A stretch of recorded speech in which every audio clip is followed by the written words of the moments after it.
The state is not necessary to handle enforcement of any laws. A DRO can handle enforcement of the law, and private citizens can handle bringing a prosecution case against their assailants. This is a variation of a slew of very similar talking points I hear often. Police are not required because all you need to do is hand over law enforcement to a series of competing dispute resolution organisations. The problem with this is that having a DRO does not guarantee that the law can be applied equally to all citizens. I'm going to begin with a discussion on criminality and why it exists by referencing a Wikipedia article that I have linked below.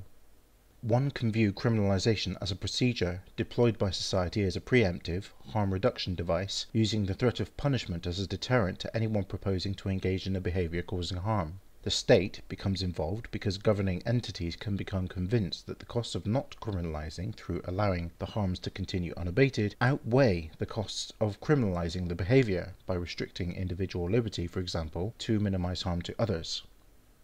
Criminalisation may provide future harm reduction at least to the outside population, assuming those shamed or incarcerated or otherwise restrained for committing crimes start out more prone to criminal behaviour. Likewise, one might assume that criminalised acts in themselves that do not harm other people may prevent subsequent harmful acts, assuming that people prone to commit these acts may tend to commit harmful acts in general. Some may see the criminalisation of victimless crimes as a pretext for imposing personal, religious, or moral convictions on otherwise productive citizens or taxpayers.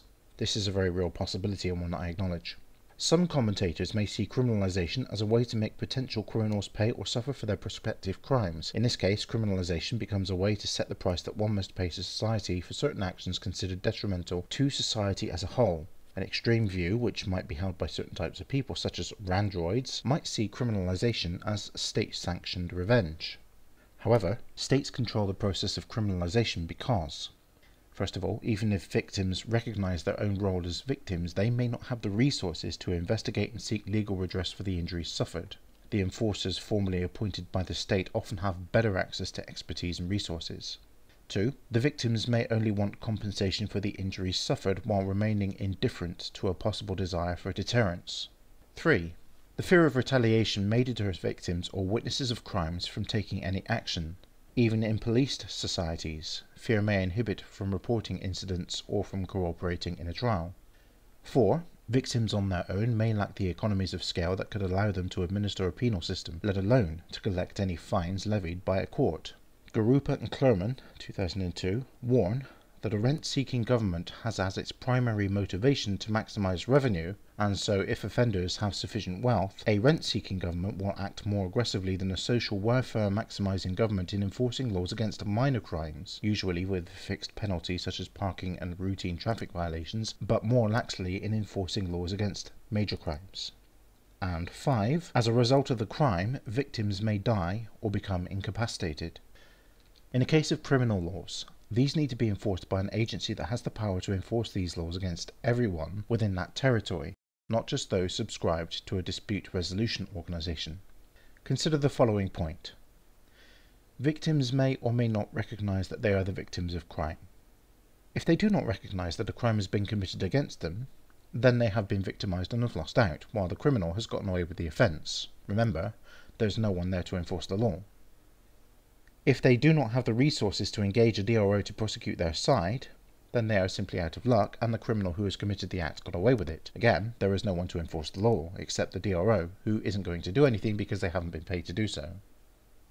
If the criminal who committed the act against the victim is not a member of the DRO, and the victim prosecutes an action against them, then how are they going to enforce the law? Remember, a DRO is there to provide a specific service to a paying customer, not to enforce the law overall. Right?